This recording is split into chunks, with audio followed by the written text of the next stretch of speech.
നമ്മളൊക്കെ ഏറെ ആഗ്രഹിച്ചിരുന്നൊരു കാര്യമാണ് ആപ്പിൾ ഒന്ന് അത്യാവശ്യം തിരക്കേടില്ലാത്ത AI സിസ്റ്റം ഇംപ്ലിമെൻറ്റ് ചെയ്താൽ നന്നായിരുന്നു എന്നുള്ളത്. പക്ഷെ അത് പ്രാവർത്തികമാകുന്ന രൂപത്തിലാണ് ഇപ്പോഴത്തെ വാർത്തകൾ വരുന്നത്. ഇലോൺ മസ്കിൻ്റെ ഗ്രോക്ക് ആപ്പിളുമായി സഹകരിച്ച് വലിയൊരു വിസ്ഫോടനം ഈ രംഗത്ത് നടത്താൻ വേണ്ടി തയ്യാറാകുന്നു എന്ന വാർത്തയാണ് പുറത്ത് വരുന്നത്. അതിൽ പ്രധാനമായി നമ്മൾ കാണുന്നത് ആപ്പിളിനെ സംബന്ധിച്ചിടത്തോളം AI എന്ന് പറയുന്ന വലിയ ഒരു കടമ്പ കടക്കാൻ ആയിട്ടില്ല എന്നതാണ്. അതിൽ അമ്പെ പരാജയപ്പെട്ടു എന്ന് പറയാൻ കഴിയുന്നില്ലെങ്കിൽ പോലും ആ ഒരു ഘട്ടത്തിൽ അല്ലെങ്കിൽ ആ ഒരു മേഖലയിൽ ആപ്പിളിൻ്റേതായിട്ടുള്ള ത്വരിതഗതിയുള്ള വികസനം നടത്താൻ സാധിച്ചിട്ടില്ല എന്നത് എല്ലാവർക്കും അറിയുന്നതാണ്. അതിനിടെയാണ് ആപ്പിളുമായിട്ട് ഇലോൺ മസ്കിൻ്റെ ഗ്രോക്ക് സഹകരിക്കാൻ വേണ്ടി തയ്യാറാകുന്നത്. അതിൻ്റെ ശരിയായ രൂപം എന്ന് പറയുന്നത് ആപ്പിൾ എന്ന് പറയുന്ന ആ വലിയ വികസിച്ചെടുത്തിട്ടുള്ള വലിയ പ്രസ്ഥാനത്തിന് ഗ്രോക്ക് കൂടി മൂലധനമായിട്ട് വരുമ്പോൾ അല്ലെങ്കിൽ സപ്പോർട്ടായിട്ട് വരുമ്പം വലിയ രൂപത്തിലുള്ള ലോകത്തെ നമ്പർ 1 ടെക് കമ്പനിയായിട്ട് ഈ ആപ്പിൾ ഫോൺ മാറുമെന്നുള്ളതാണ് ഏറ്റവും ആദ്യം പറഞ്ഞു വെക്കുന്ന ഒരു പോസിറ്റീവായിട്ടുള്ള കാര്യം. പക്ഷേ ഇലോൺ മസ്കിനോട് ഈ കാര്യത്തെക്കുറിച്ച് ചോദിക്കുമ്പം അദ്ദേഹം വലിയ ഹാപ്പി ആയിട്ടാണ് പറയുന്നത്, ഞങ്ങൾ ഒരുമിക്കുകയാണെങ്കിൽ അതൊരു വിസ്ഫോടനമായിരിക്കും. കാരണം ഞങ്ങൾക്ക് ഞങ്ങളുടേതായിട്ടുള്ള വിഷനുകളുണ്ട്, മിഷനുകളുണ്ട്. അതോടൊപ്പം ലോകത്തെ ഏറ്റവും പ്രയോറിറ്റി ആയിട്ട് നിൽക്കുന്ന ആപ്പിൾ ഫോൺ ഒന്നുകൂടി മികച്ച രൂപത്തിൽ ജനങ്ങളിലേക്ക് സേവനം എത്തിച്ചു കൊടുക്കാനും സാധിക്കുമെന്നാണ്. ഇത് ആപ്പിൾ ഫോണിൻ്റെ ടീം കുക്ക് അല്ലെങ്കിൽ അതുമായി ബന്ധപ്പെട്ട ആളുകൾ സംസാരിക്കുന്നത് കൃത്യമായി അതൊരു അജണ്ടയാണ്. പക്ഷെങ്കിൽ ആ അർത്ഥത്തിലേക്ക് ഞങ്ങൾ വരികയാണെങ്കിൽ ഈ ലോകത്ത് ഇന്ന് നിലവിലുള്ള എല്ലാ AI സംവിധാനങ്ങളെയും മാറ്റി നമുക്കൊരു മേധാവിത്വം സൃഷ്ടിച്ചെടുക്കാൻ സാധിക്കുമെന്നും ടീം കുക്കിൻ്റെ ഭാഗത്തുനിന്ന് വരുന്നുണ്ട്.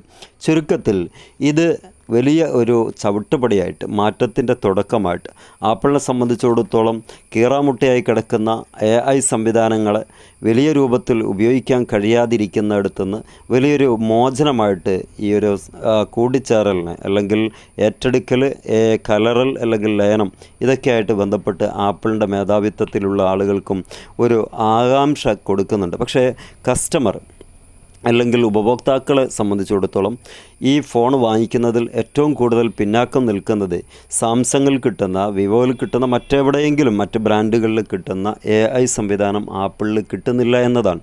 അതുകൊണ്ട് തന്നെ കസ്റ്റമർക്ക് വലിയ രൂപത്തിൽ ആപ്പിളിൻ്റെ ഫോണിൽ AI സപ്പോർട്ടീവായിട്ടുള്ള ഒരു രംഗം വരികയാണെങ്കിൽ കൃത്യമായും ആപ്പിളിനെ ഏറ്റെടുക്കാൻ ഒരു വലിയ ജനക്കൂട്ടം തന്നെ അല്ലെങ്കിൽ ലോകമെമ്പാടുമുള്ള ഇപ്പം പ്രീതി നശിപ്പിച്ചിട്ടില്ല എങ്കിൽ പോലും ഒരു ഘട്ടം ഘട്ടമായി കുറഞ്ഞു വരുന്ന ആപ്പിളിന് ഒരു പുതുജന്മം നൽകാൻ ഈ ഗ്രോക്കും ആപ്പിളുമായിട്ടുള്ള സഹകരണത്തിൽ സാധിക്കുമെന്നാണ്.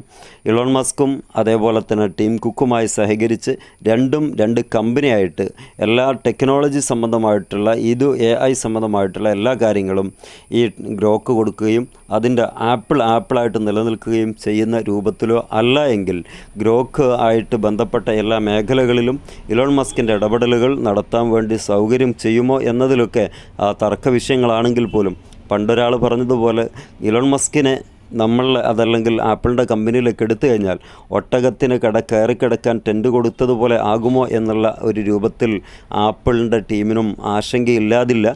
എങ്ങനെയാണെങ്കിലും മികച്ചു നിൽക്കുന്ന 2 കമ്പനികൾ ഒരുമിച്ച് കൂടുമ്പം 2 കമ്പനികൾക്കും അതിൻ്റെ ഏറ്റവും വലിയ മികവുറ്റ പ്രോഫിറ്റ് ഉണ്ടാക്കാൻ പറ്റും. അതോടൊപ്പം ജനങ്ങളെ കൂട്ടുപിടിച്ച് വലിയ മാറ്റങ്ങൾ കൊണ്ടുവരാൻ സാധിക്കുമെന്നതിൽ യാതൊരു തർക്കവുമില്ല. അങ്ങനെ ഒരുമിക്കുകയാണെങ്കിൽ മറ്റുള്ള കമ്പനികൾക്ക് വലിയൊരു തിരിച്ചടിയായേക്കുമെന്നുള്ള വസ്തുതയും നമ്മൾ മറക്കേണ്ടതില്ല. ഏതായിരുന്നാലും ആപ്പിളിൻ്റെ ഒരു പുതുയുഗം തുടങ്ങാൻ ആരംഭിക്കുന്നു എന്ന ചർച്ചയ്ക്ക് ഇപ്പോൾ തീവ്രമായിട്ടുള്ള സ്വഭാവം കൈവന്നിരിക്കുന്നു. ഇനി എപ്പോൾ സംഭവിക്കും, അതിൻ്റെ അപ്ഡേറ്റുകൾ എന്തൊക്കെയാണെന്നുള്ളത് നമുക്ക് വഴിയെ വീഡിയോയിലൂടെ പരിശോധിക്കാം. Wish you all the best. Good bye.